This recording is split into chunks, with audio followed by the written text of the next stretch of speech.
Welcome to Liberal 12th Man Show. I'm Liberal 12th Man, and here we go.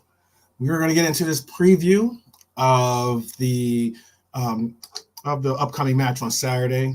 It's against obviously one of our now more infamous rivals, Manchester City, um, and it is at the Ethiad. So it's going to be a very interesting matchup, to say the least, because I know a lot of situations are, or a lot of people are picking us as being the underdogs, rightfully so, considering that we normally do not win at the Etihad, and City doesn't normally win at Anfield. Usually we both hold home court. So it's going to be very fun, very interesting situation and circumstances to get into. Excuse me. But I have, again, a lot of like some interesting stats or facts, I guess you could call them. And also, I also have a predicted lineup for them, predicted lineup, or some predicted scores possibly. I'd like to hear your comments and your and if you're watching this live or if you're watching this on the replay, please do leave your comments. I pretty much will answer any comment. I try to leave comments on other people's pages, so I do my best to always answer those comments either directly or indirectly, one way or another. But I appreciate all the comments because it helps with the algorithm, obviously, and also I appreciate the comments because it shows that you are taking a little bit more concerted effort to say hello or say your point and have a discussion. Big up to Nigel. I see you, brother. How are you? Hope that you're well as well. I did actually a rival preview show actually with Clinical. And if you haven't checked it out, be sure to check him out. If you're a City fan, obviously do that. If you're not a City fan, still puts out some really good content, and he was very hospitable. I also on the show we had a couple other participants as well. Some of the more of the heavy hitters for when it comes to City and those content creators that you get to see online. So I believe Patrick was on there, and also Vader was on there too. So both all three actually very good people, and we had some really cool and interesting back and forth between all of us actually, because Vader came on after Patrick left. But all the same, big up to all those that get a chance to check that out. And if you do, it's Clinical with a K, by the way. So if you just look up Clinical in Manchester City, you'll probably end up seeing his name and his channel should pop up, and that's Clinical with a K. So just in case you wanted to know that. Getting back to this, we're going to be doing, again, the Manchester City matchup and lineup here. Obviously, you just saw I just came from the tunnel here, and I'm joining you guys. So let me make sure I get my phone out the way here. So let's get into it. This is what I have. I'm going to add this onto our screen. Actually, put it this one. So this is what I believe Manchester City is going to line up against us in this formation and also in this set of players. I am thinking that Doku most likely will be on that right side. It could be Grealish. It could easily be Grealish. I know that they've been trying to monitor or at least balance out minutes between the two of them. Doku has definitely hit the ground running when it comes to actually contributing to his City brethren, and also I like to think that when it comes to the efforts or the emphasis of where they're going to look to try to hit us, they're probably going to try to hit us in the same places that everyone tries to hit us, which is the right side, or they do the build-up play on the left, and then they try to do diagonals or try to look for some type of open spaces on the right side of our formation. I look at it being, again, if Grealish is there, Grealish obviously is a formidable foe. We've seen how he went up against us. I believe it was in the League Cup, and how he's able to really do well against, in that matchup. At least he's really able to do well against Trent. However, there's going to be a different set of circumstances this time. Even Pep mentioned it in his pre interview, and that was the sheer fact of that he recognizes that Trent is being utilized differently this time around, and he's a big fan of Trent. That much I know. He would take him, he would bite your hand off to get Trent on City for sure. I know he's a very big fan and a very big supporter of Trent. But I do see them going out with this lineup. In this lineup, as you can see, they have Doku on the right, Alvarez, and Master Splinter. I mean, not Master Splinter. Sorry, sometimes I get confused. I see Master Splinter, and I just automatically say it. Bernardo Silva. Sorry about that. So Bernardo Silva, and they also have Foden on the left. I also think that they're going to start Rodri, of course, at the DM, who's possibly the real difference maker in their club this year. I think they're going to put in possibly Lewis in that spot, and that's going to be. It should be interesting if they do utilize him in that position or not, but they should, I believe. And then you're going to also see a back line of Walker, Diaz, and Gvardiol. Gvardiol is definitely a player I rate, despite his hot and cold patches this year. And what I mean by that is that he's also playing out of position, being that he's playing more of a left back / left center back spot with this back three. And he is adjusting, to say the least, to it. And also puts a lot more emphasis on what he's required to do in that role, considering that he has a lot more responsibilities. But again, I think that he's an adequate, exceptional player.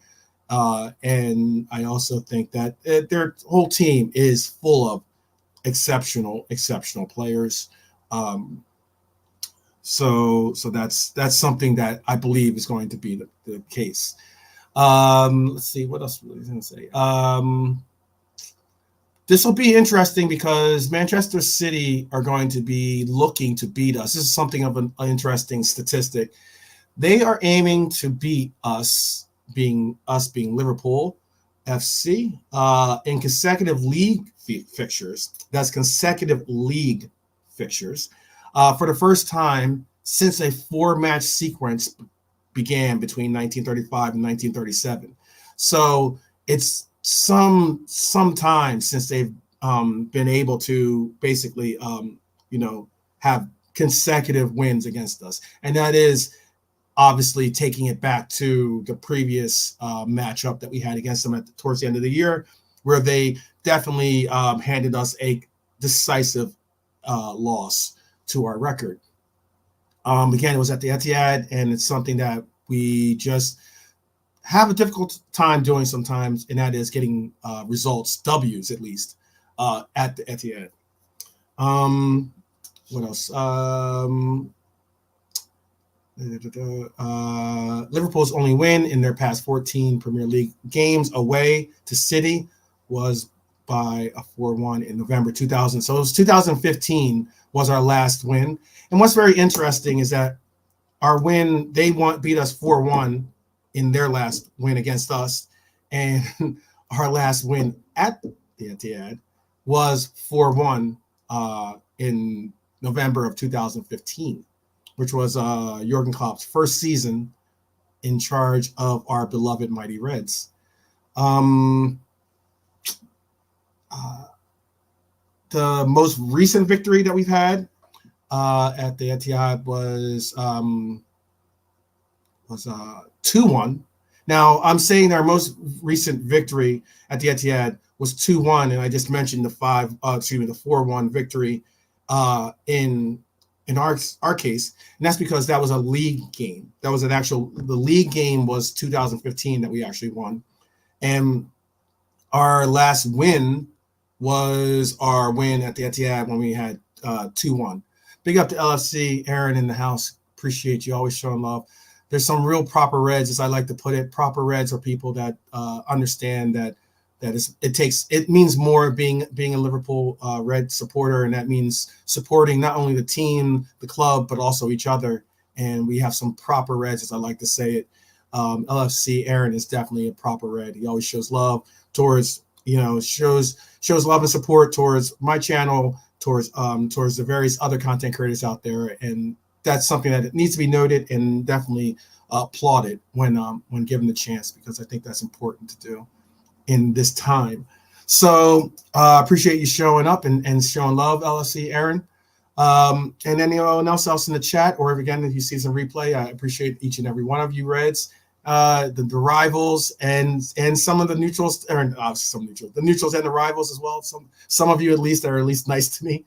I'll be nice to you, but big up to all of you. So getting back into this is the lineup I see for Manchester City dropping in against us.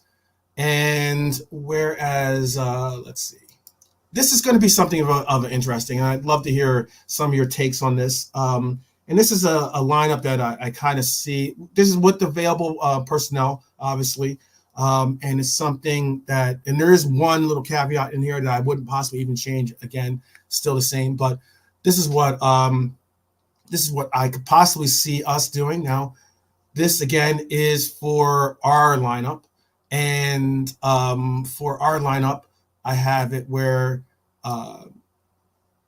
we could see this possible lineup, and this is again Diego starting on the left. We could have Cody starting in the middle. We could have Salah starting on the right.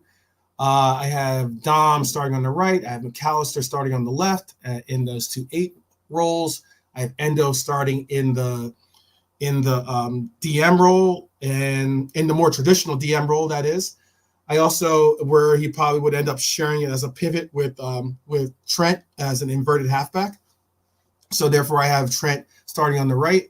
I have Matip next side of him. That's going to be in that right center back, right back right center back position. Virgil, our captain, big up our captain, my captain, our captain, your captain, Virgil van Dijk. And then I also have Tsimikas on the left. And Tsimikas could easily be replaced with Gomez as well. And the reason why I primarily say he could easily be replaced with Gomez is because I think that Gomez is a for all the malign and malaise, I guess you call it, that he's gotten last year. And albeit I was someone that notably called him out for poor play. Okay, I love Joey. I love the fact that he is our most seasoned veteran on our team. He's the longest standing Liverpool player that for the senior team with the team. And Joey's in a sense has grown up with Liverpool as being his club. And I think the one unique thing about Joey that I've always mentioned, and I've been, there's been people that have been noticeably trying to go back and forth with me as to, arguing and saying they don't think he's valuable or don't want to see him on our club, or it's his time to go. I've always said that Joey is unique in that Joey can play more. He can play basically every position in that back line. And that's a unique quality. And what I mean by that unique quality is we've seen him playing as a right back. We've seen him play as a right center back. We've even seen him play as a left center back. We've seen him play as a left back. With that said, with this team, with Klopp's system, the way that he brings about his philosophy in the game, it makes Joey a much more valuable player than people sometimes give him worth for. And it's something that I appreciate in Joey. and something that, despite the fact that he's had some really, really bad howlers of games last year, I think that he has, basically stepped up and shown some real grit and some real determination to not give up on himself, to really try to do his best in contributing for the club. And that's something that I value. I personally do value that. And I think that that's something, the reasons why I do defend a lot of these players, because as long as I see that from you, I think you're definitely worthy of fighting for when it comes to a lot of the angst and negativity that you'll face in trying to defend their honor, I guess you could call it. So again, this could be the lineup. This is the lineup that I would go with. And the reason also why you're probably sitting there going like, well, why are you going to put Hackbo in? Why are you going to put Cody or Diego in? And the reason why I would go with Cody and Diego is because I personally like to see, I like Diaz, and I especially like Nunez more so than I like Diego and Cody coming off the bench. Those are the only reasons why I have them starting before them. Otherwise, I mean, Nunez, I think, deservedly could start. I think Diaz deservedly should start or could start. But when it comes to putting together a lot of these players or a lot of this situation here, I think that it is really, really important to say that that's the reasoning behind why I'm saying what I'm saying. Okay, because I think that once you do have, a little bit more of a tired defense, because they're going to be going back and forth, they're going to get a lot of possession. They're going to be it's going to be a lot of running, a lot of chasing, a lot of pressing. Once all those things have been somewhat worked out of the case or out of the game somewhat, I think that's when you could possibly go with some knockout blows in that 65th to 70th minute, where you normally tend to see Klopp make his substitutions. And in that 65th, or between that 65th and 70th minute window, seeing maybe a double substitution of Cody and Diego for Nunez and Diaz, I think could be a difference maker. It could provide us something of a real opportunity of bringing on pace, bringing on some real dynamism,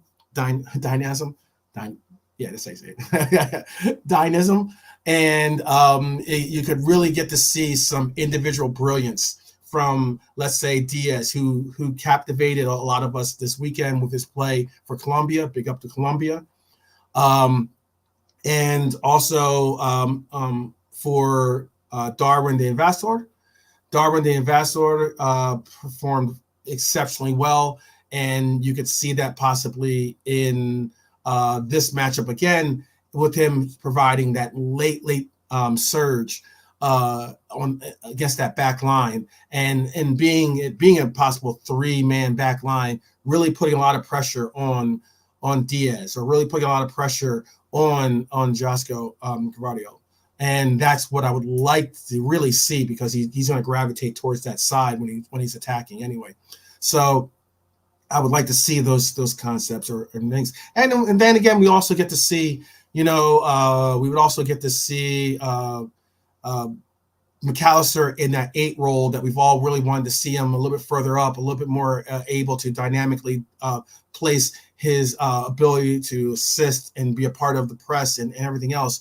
We can really get to see McAllister shine alongside Dom, who has been a real marvel this year when it comes to our midfield. And again, I know the fan base is not necessarily split. It's more like definitely divided, though, when it comes to Endo. And I'm a big Endo fan. Obviously, I'm a big one of his supporters. Again, I'm a defense. I'm a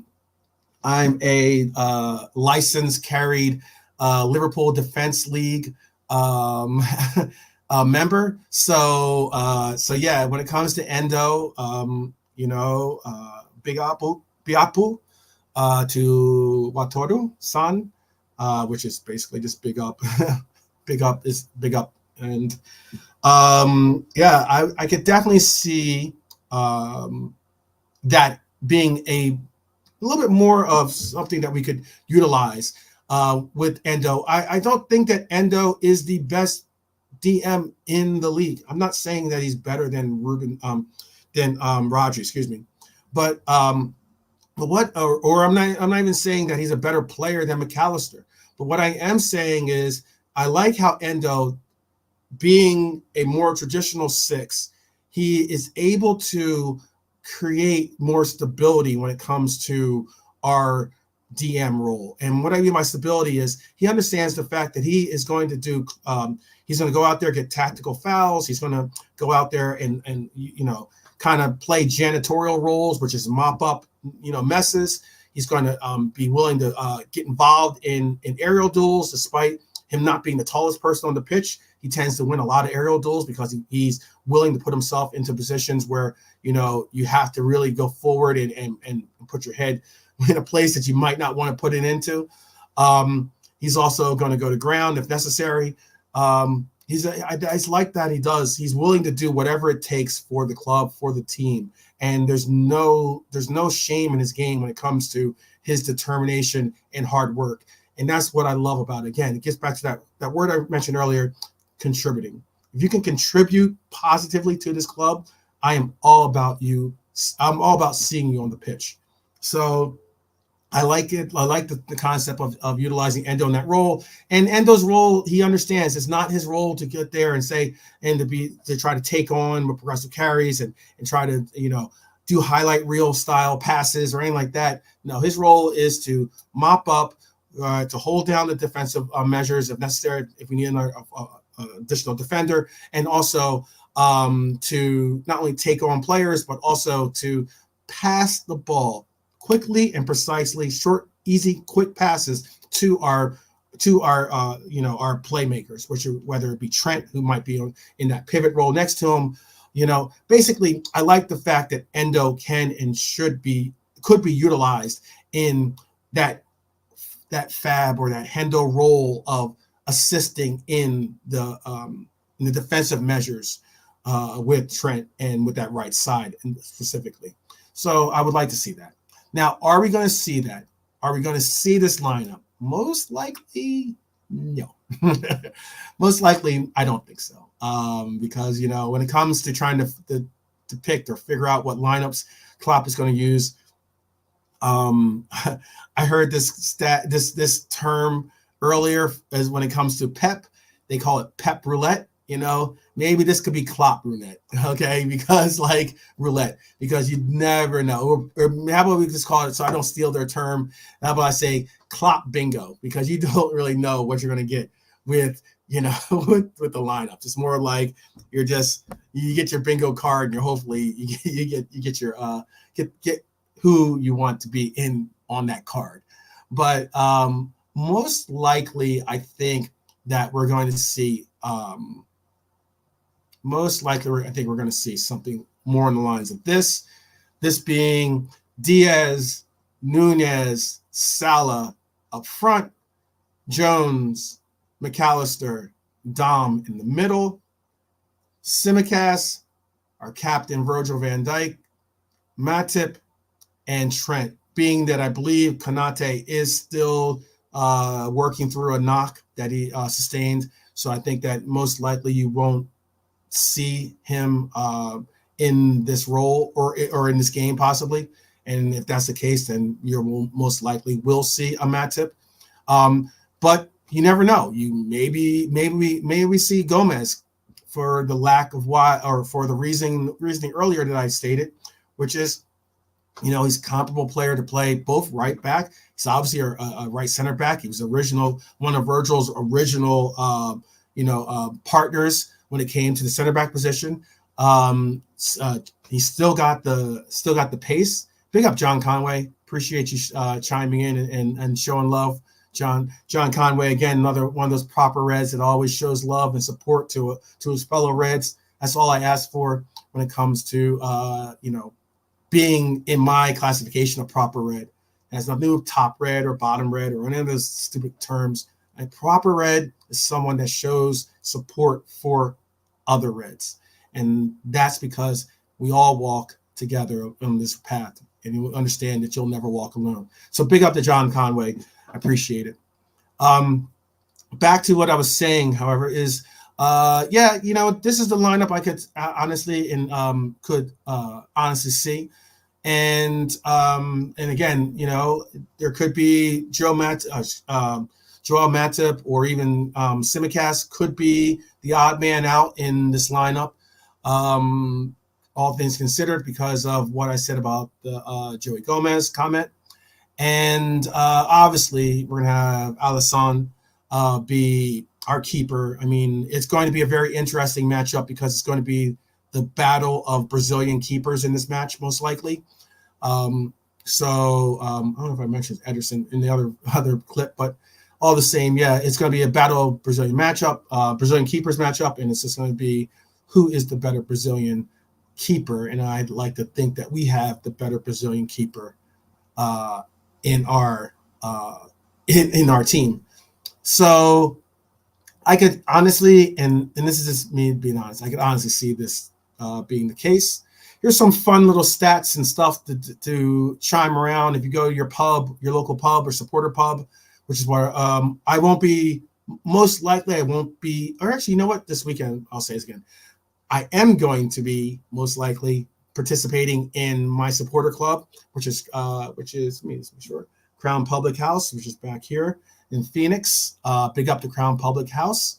And what you could see from the LFC supporter, Phoenix supporter club, and from any supporter club. These are some stats or some fun little things you can like kick around when it comes to showing your superior knowledge, okay, and trying to impress.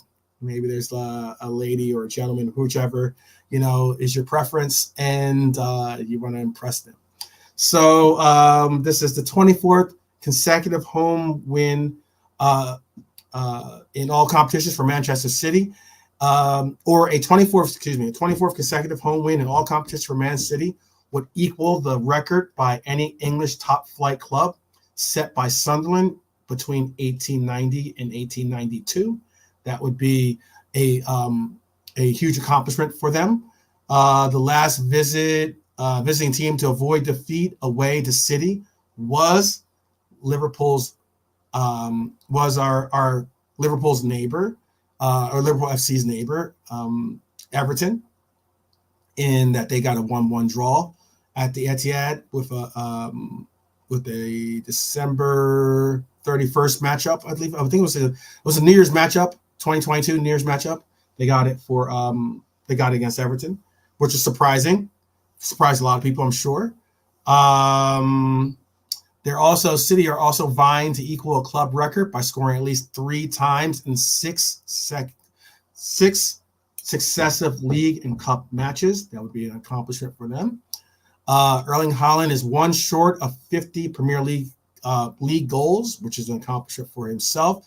He has made 47 appearances in the division. The record for reaching a half century of goals in the fewest games is by Andy Cole. I was going to say Andrew Cole. Sorry, by Andy Cole, and that's in 65 games. And also Julian Alvarez has 17 goals and 18 home starts for Manchester City in all competitions. That's all stats and bullcrap for City. In case you come across someone, let's shoot those things down. Let's hopefully not see those things happen. Because for Liverpool, let's see, our only defeat this year is the controversial defeat in my eyes that didn't and shouldn't have happened, which was against the Spurs. So we have 15 wins, 7 draws, and unfortunately that 1 loss in a short time period. Let's see. We are unfortunately winless in our last 3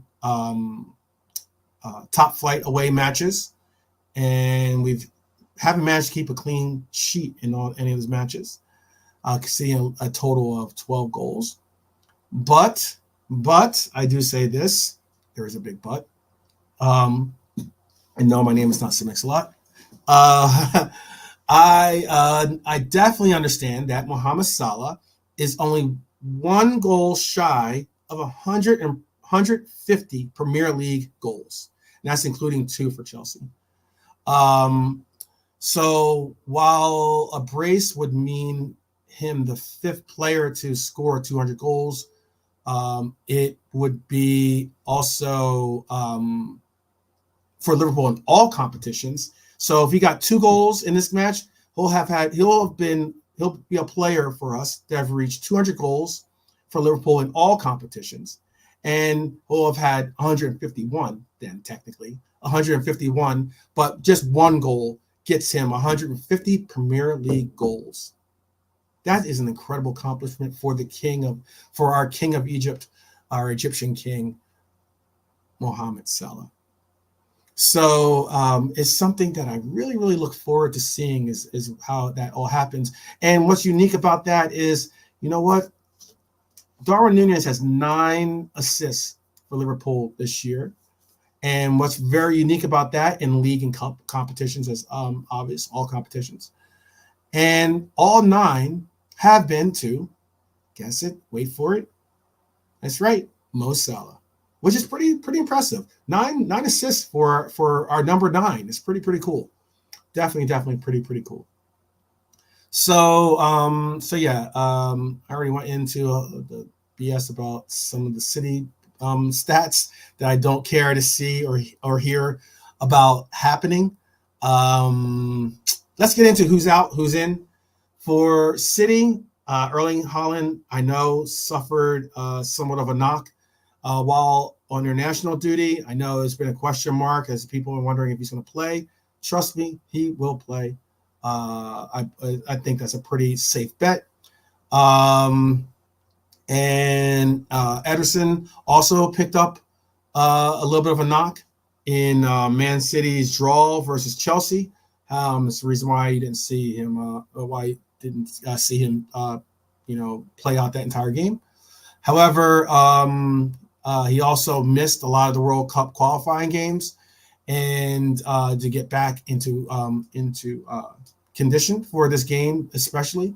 So I believe, though, he will be a feature in this game. Nathan Ake, I believe, will be back. But when it comes to it, I believe John Stones, Kevin De Bruyne, Mateo, and Matheus Nunes will all be out for City. When it comes to Liverpool, we look to see, I understand Joe Gomez and Ibu were both out for the win over Brentford, but they were in practice, so I do believe you will see them feature, or not feature, but you might see them be available for this match. I had seen that Joe is more likely of someone you can see on the bench, or be at least someone you can see possibly as a selection, but I don't believe Konate is all the way back and ready to come back into the lineup just yet. I believe Curtis Jones is back from whatever little knock that he had because he was featured in practice. I know that Gravenberch is also back in practice, so those are all options to see. The definite people that we're not going to see, obviously, Bajcetic, Robbo, Thiago, all long-term absentees. Those 3 are definitely not going to see. And what's fortunate is that we do have Maka or McAllister returning from suspension, and he got that suspension by accumulating yellow cards. He took that suspension against Brentford. Now he's back and will be available for this matchup. Our last, I'm not even going to go into our last head-to-head record with Manchester City. We actually have the, not too in-depth at least, we have the 3-2 last 5 meetings. We are 3-2 against them. They do have certainly the last 2 wins against us in that. We had the first 3. However, I think that it should be an interesting matchup all the same, for this being our 6th matchup against them. I already went into about what my feelings are about Joey. Let's see, what else do I have? I'm looking forward to this game being a fun game. I'd love to hear. Please do leave your comments as to what you see is going to be your score prediction, and who you see scoring as a result of that score prediction. I'm very much so looking forward to seeing what Nunez produces and what Diaz produces in this game. I'm looking forward to see Diego, who I think could get some type of result. Hey, I would love to see Cody get something out of this game, utilize this game as an opportunity to get a bounce back, a proper bounce back, when it comes to getting, how can I put it, a proper bounce back in form. Because one thing that is unique about Cody is that he's been forced to play in positions, whether it's been left back or whether it's been left wing or wherever it's been on the pitch, in your occasional striker's role. He's just been utilized in various places on the pitch, and I'd like to see, because he hasn't, ever since the knock that he sustained in where he got injured and still muscled on and got us a goal in the game, shows the determination, the absolute will and grit that this player plays with, and is definitely true Liverpool character, and that is never say die.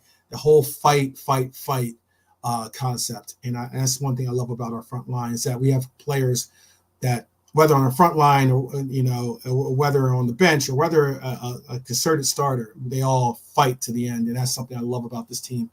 So yeah, if you could give me your ideas or concepts of what you think is going to be a score prediction, what you think is going to be your actual scores in the game, would love to see it.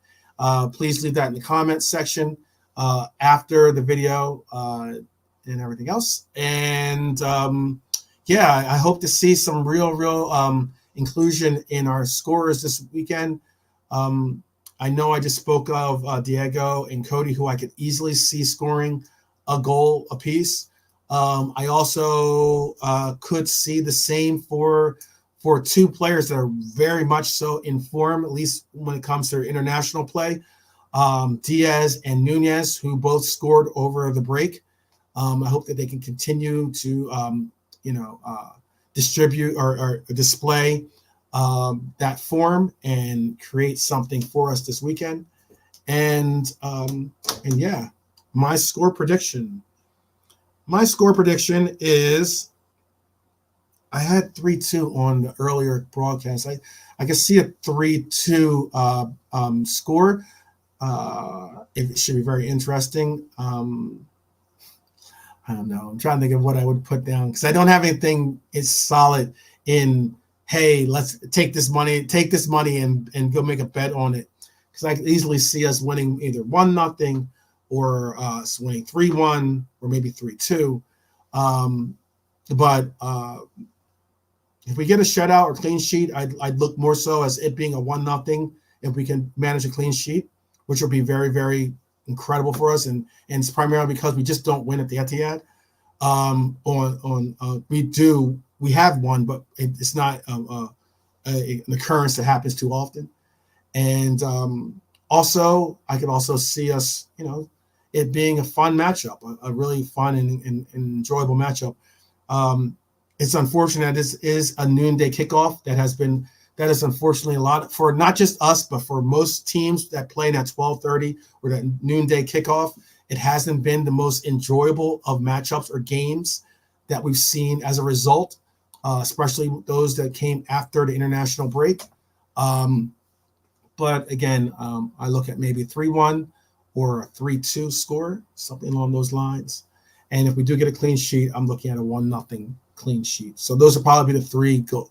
I'm looking at it either way. I'm looking for us to shock the world, make a definitive, definitive, flag, planting the flag in the center circle type moment where we get a win and we kind of put a real emphasis on this year and making a title, some type of title contention. Big up, big up, big up. Corvo and UFC in the house. I see you, bro. A certainly neutral or rival, however you want to place it, but certainly a true friend, and appreciating that as well. Because again, when it comes to a lot of rivals and neutrals, sometimes you don't find many people that you can actively say that is a good person or a friend of yours. We tend to be very tribal, but when I do see true respect and appreciation and love, I tend to definitely reciprocate it to those that give it. And big up to Corvo, who has always been kind and showing love to the channel, and always been a fun back and forth when we get into debates. So that much I enjoy, appreciate immensely. Yeah, I had another stat that I was going to show you guys real quick. And it's a fun stat because I got into a conversation. With the city guys, and whether it was Patrick or Vader or even Clinical, when I was debating and disputing some things. Often we hear the whole Nunez versus Holland debate, and I just think that they're two different players in two different roles. And I'm not saying that at this very moment that Nunez is statistically a better player per se than Holland. But I think that the one unique thing about it is that because Holland has missed his share of goals, he just gets a lot more he gets a lot more service towards him when it comes to opportunities and chances. And I'm not saying that he doesn't net a lot of them. He does, but we've seen him have some really bad, poor, I would say, it goes as far as say poor misses. Again, a lot of people want to make this a Holland and Nunez debate. I personally think that Nunez offers more overall, like as an all-around striker, an all-around number 9 than you do see in Holland. But and that's as in he offers more than just goal scoring. But the city guys were all talking about how they've seen Holland somewhat be forced because KDB isn't there. He's been forced to draw back a little bit further into the line and not necessarily and show a little bit more emphasis on his defensive measures, and not so much as emphasis of being a poacher or being someone that's a fox in the box style player. But this was a statistic that I saw that was very, very interesting when it came to a lot of the players. And this is why I happen to think what I do think. And that is, this is a Squawker debate. And this is on most goals added. Big up Beijing Pops. You tuned in at the right time because I'm about to drop a little fun statistic, to go against the eye test merchants out there. And this was a fun statistic to really measure and look at, because it wasn't necessarily that it was measured on, who's the better number 9, who's the better striker, Holland or Nunez. More so, it was just somewhat fortifying my earlier comment that I happen to believe that Nunez provides a more complete striker in the sense of his emphasis on defensive measures, his emphasis on the press, his emphasis on understanding how to get others involved. Whether I just mentioned the statistic earlier about him having 9 assists already this year in all competitions, and those 9 assists in all competitions have been to the Egyptian king, Mo Salah. So it shows that he's getting involved. He's not just being, just this shoot first style of number 9. And he's certainly been a more consistent presser when it comes to understanding that that is his entryway into getting into this lineup. But this statistic was a most goals added statistic, and what that does is it is a number that generates from non-penalty xG on target, non-penalty xG on target, and non-penalty xG as well. And again, what it was very interesting about this is that Nunez tend to be underappreciated by less so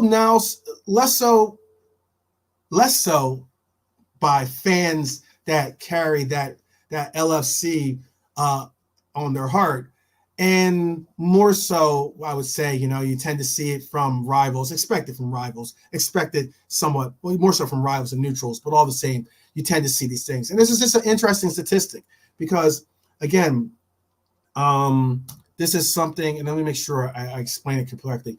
Most non-penalty goals added is calculated by subtracting a player's non-penalty xG. I know I'm about to be in this nerd moment, but non-penalty xG, expected goals, from their non-penalty expected goals on target.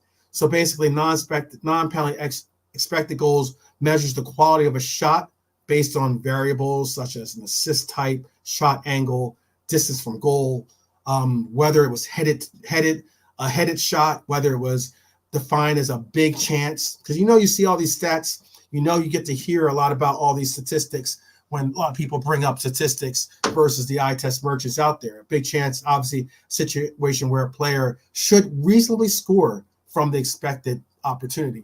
Okay. Now, with that said, why I brought this statistic up is Haaland isn't on this list. And not only is he not on this list, the reason why, as in most people will be like, oh, well, Haaland is such a great striker. If anything, the more player that I have my focus on is Alvarez. I happen to think that Alvarez is on this list. And the reason why these players are on this list is because these 10 players have been possibly one of the most influential players on their respective teams. It's something to really note. And that's why I was bringing up the statistic, is that you could honestly say that, Bowen has been a very big portion, very big reason as to why West Ham has had some type of success this year. I'd go as far as to say more than Antonio. Obviously, you have Son on this list. You have Doucouré on this list. You have Ferguson on this list. You have Maddison, again, on this list. And then you find Nunez smack dab in the middle, at the 1.5, right behind Maddison and Ferguson, all these really good players, or players having really, really solid, if not excellent years for their respective teams. And behind that, again, you see Edouard, and then you see Alvarez at 1.3. And why I was bringing up Alvarez is that Alvarez has had a relatively good year this year. I think he's been, placed in various positions that he necessarily aren't to his certain advantage, But I think that, he's had to play second fiddle to Haaland, but he's been pushed out on the wing or pushed into a deeper role more often than not. You still see him producing for City, and it's something to his credit, and it's something to show that, the reason why he has these numbers is because Haaland in his 13 Premier League goals, which is a lot. Again, 13 Premier League goals with also penalty kicks included. Okay. His 13 goals have him at a 29.41 conversion rate. Okay. And that's 8th best among all players with 10 or more shots in the league. Okay. One wouldn't have thought of Haaland being that low on the list. He would have said top five. He's just not. So it's very interesting because Alvarez is in that list, and Alvarez is certainly a player that I think has really generated a lot of really good play for them, and someone that I have as being someone that I want to focus my attention on in this game coming up. And when it comes to Darwin, I think that a lot of people, again, sometimes fall into that parrot punditry and usually that parrot punditry is a result of lazy narratives.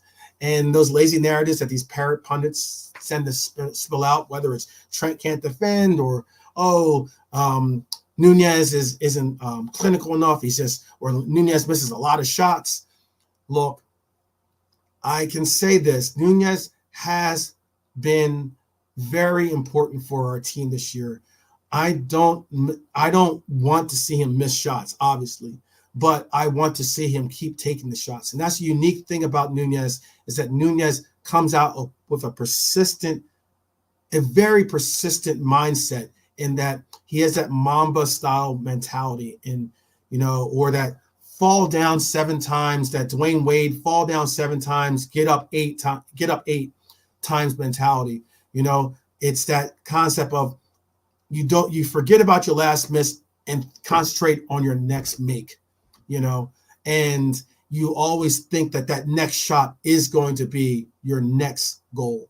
And that's something that we see out of Nunez, and again, he scored 4 goals in the Premier League this year, and only Haaland and Mohamed Salah have had more shots on target. Let me repeat that.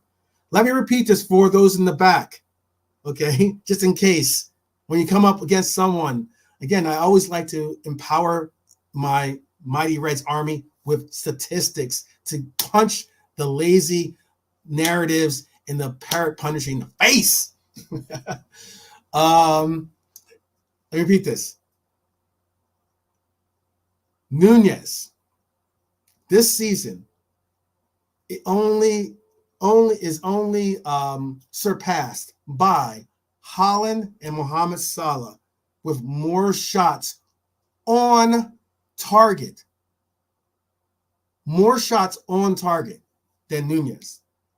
Because Nunez has 16 shots on target this year. For someone that can't hit can't hit the side of a barn or whatever they call it, or those.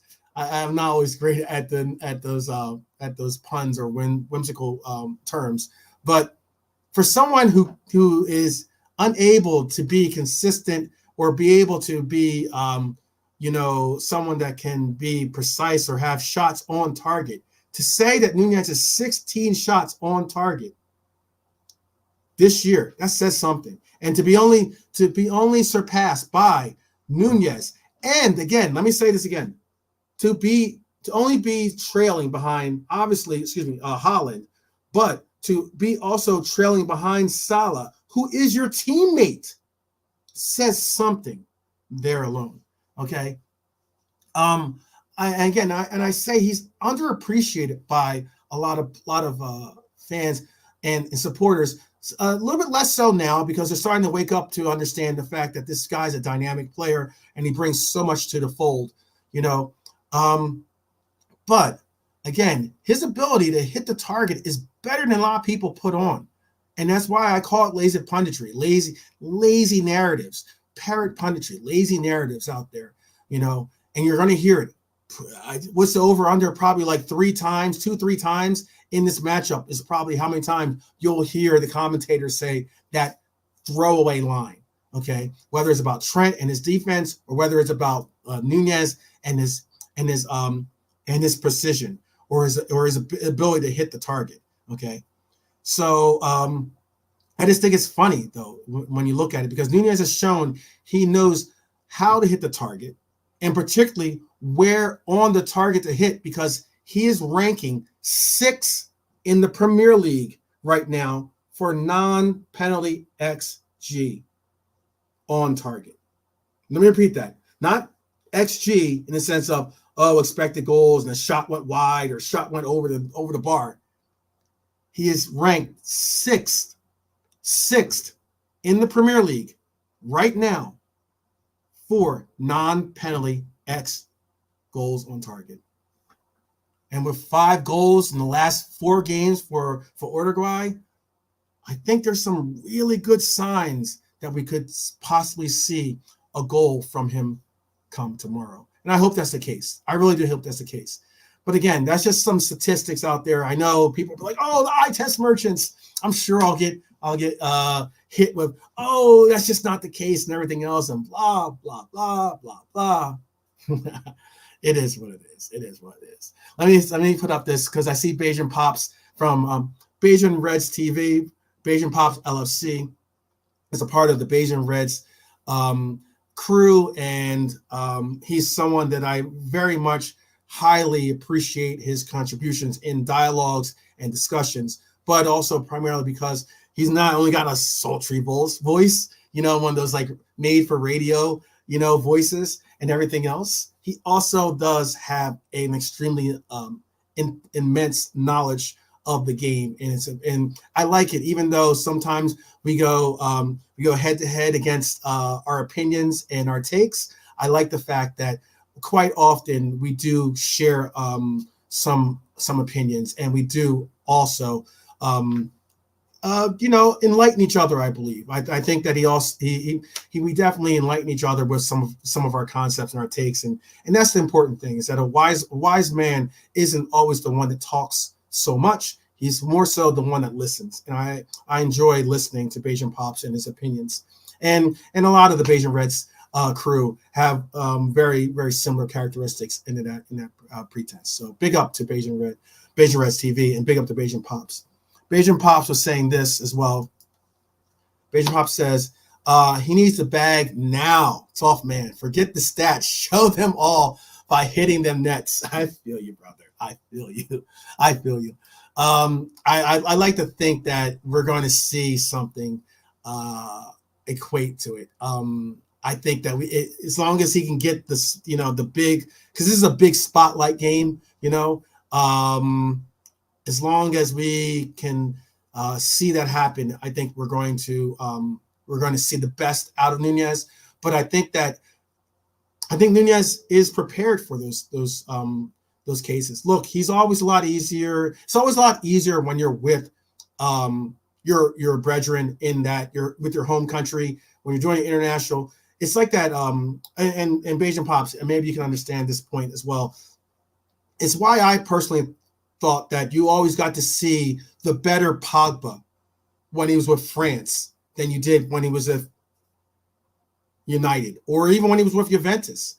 I always thought that you got to see the better Paul Pogba with France, because he's with people that speak his own language, that understand his jokes, and they understand the cultural nuances that they have.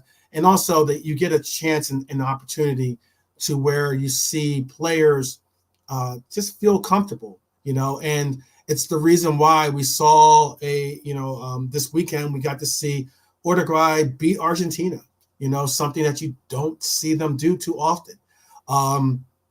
You also got to see Nunez score, in the game.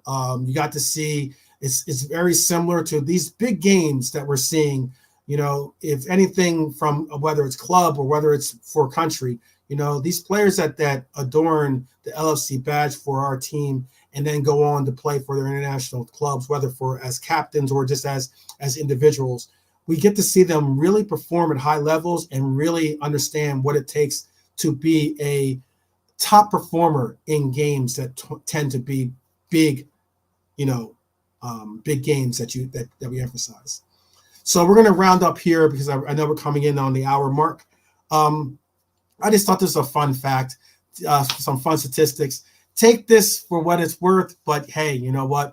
It's a fun statistic that doesn't include when you hear these Nunez is better or worse than Haaland concepts, whatever, you can throw out this little statistic that I dropped on your head here. You can even make a count to say Alvarez is the better. You could even say that Alvarez is the better performing player right now, currently for City than Haaland. There's a lot of different takes you can do. I know anyone can take numbers or take statistics and mold them around the narratives or agendas that they have. But for all due reasons, I just like to make sure that my fellow Reds have superior knowledge and the proper tools and weapons to take on those, again, the rivals, the neutrals, the scrolls that hang out amongst our own fan base, amongst other fan bases as well. But all the same, it's a statistic that I like to bring out, or I want to bring out, and something that I think is it's going to be fun to see this weekend. So again, please do leave your score predictions, the people that you think are going to score as well. I appreciate each and every one of you guys that have tuned in. I appreciate you, even if you didn't get a chance to tune in live, but are going to watch this on the replay. Please do leave a like, pass this on as a subscribe opportunity and a notification bell opportunity for you and your friends, whether they're rivals, whether they're neutrals, whether they're Reds just like you, and possibly possibly your brother, your sister, your mom, your cat, your dog, whoever it is.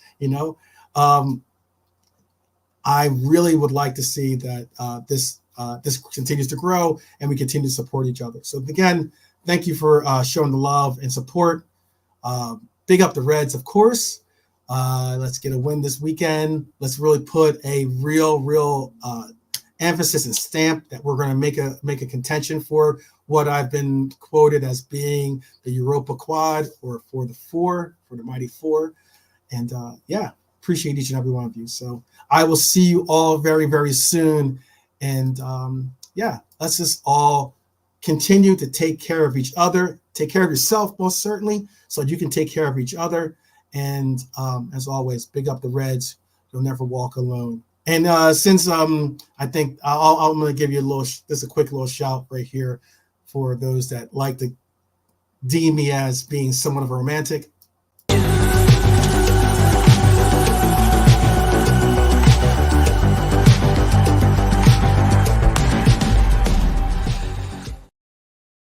Just had to throw that in real quick. The football romantic, if you like it, for sure, because I got all love for my Reds. So big up to all of you. I wish you guys all a great weekend, and I wish us and hope for us to get a win at the Ethiad. Let's see, and let's hope. So we'll see you this weekend. Take care, you guys.